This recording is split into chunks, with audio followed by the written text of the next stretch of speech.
Once you have determined your needs and wants, it's time to think about goals.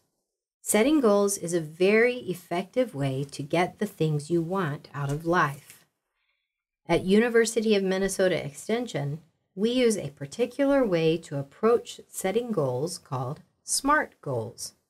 The word SMART is an acronym in which each letter in the word stands for a characteristic of the goal. Let's take a look at the 5 different characteristics. Specific. S stands for specific. Research shows that the more specific your goal, the more likely you are to achieve it. One effective way to make your goal specific is to answer the 5 W questions about your goal. Who, what, when, where, and why. Let's look at an example of how the 5 W questions can help you write a specific goal. Take the goal of renting an apartment, and let's apply the 5 W's. Who wants to rent the apartment? Me. What do I want to do? I want to rent an apartment. When do I want to do it? I would like to move in 6 months from now. Where do I want to live?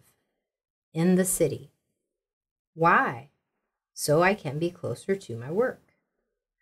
Already, we've moved from a vague goal of renting an apartment to a much more specific goal of I want to rent an apartment and move in 6 months from now. I want the apartment to be located in the city so that I can be closer to my work. Once you've gotten specific, it's time to make sure that your goal is measurable.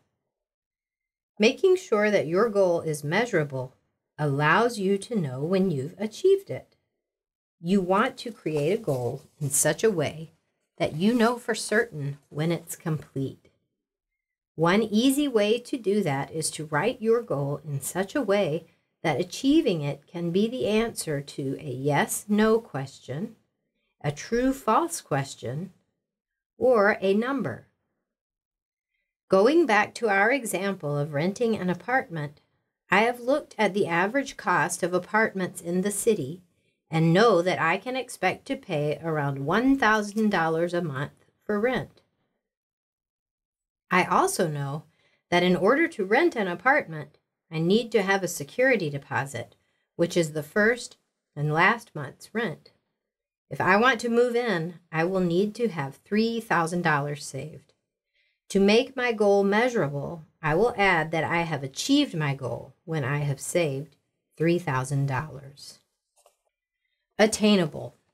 Once you have written the specific and measurable parts of your goal, you will probably have a good idea of whether or not the goal is attainable.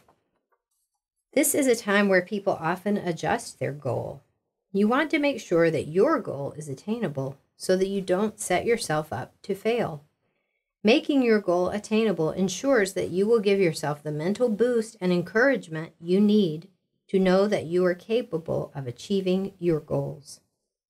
Returning to our example, from my information in the specific part of writing the goal, I have said that I want to move into my apartment in 6 months' time. The measurable part of my SMART goal helped me determine that I need to figure out a way to have saved $3,000 6 months from now. The next thing I need to figure out is if saving up $3,000 in 6 months' time is attainable for me. There are lots of ways people can set aside money, but for this example, let's say that the easiest way for me is to take a portion of my paycheck. I get paid twice a month, so I know I will be getting 12 paychecks in the next 6 months. In order to save $3,000, I will have to set aside $250 per paycheck. At this time, setting aside $250 per paycheck isn't realistic. So I can either plan to move into a cheaper apartment, look for apartments in a less expensive area, or set my move-in date farther away from now. I will plan on moving in 1 year from now, which means I can set aside $125 per paycheck. Now my goal is achievable. Relevant. The characteristic of relevant has to do with the idea that the goal that you have set is currently meaningful in your life. It is much easier to achieve a goal when it has some significant meaning for you. Some questions you may ask yourself could be, is this a worthwhile goal for me right now? Would this goal delay or prevent me from achieving a more important goal? Am I willing to commit to achieving this goal? The more relevant the goal feels for you, the more likely you are to be able to achieve it. Time-bound. Do you know what tends to happen if a person doesn't make their goal time-bound? Eventually, the goal kind of fizzles out. Making the goal time-bound allows you to have a finish line to go for. Reaching the finish line doesn't mean you have to be finished with the goal for good. You can always set the goal again. Having a time-bound goal just allows you to take stock of your plan and evaluate how well it worked and whether, given your current life situation, you might want to make some changes to your goal or to the plan to achieve it. Once you have made sure that your goal is time-bound, you've completed a SMART goal. Congratulations! We've turned a goal that was originally kind of vague, I want to have my own apartment, into a goal that provides lots of good information to help you make an informed decision. I want to move into my own apartment 1 year from now. I want to live in the city so I can be closer to my work.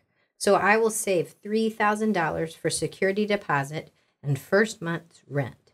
Taking the time to create a SMART goal helps you become much more likely to achieve the goal.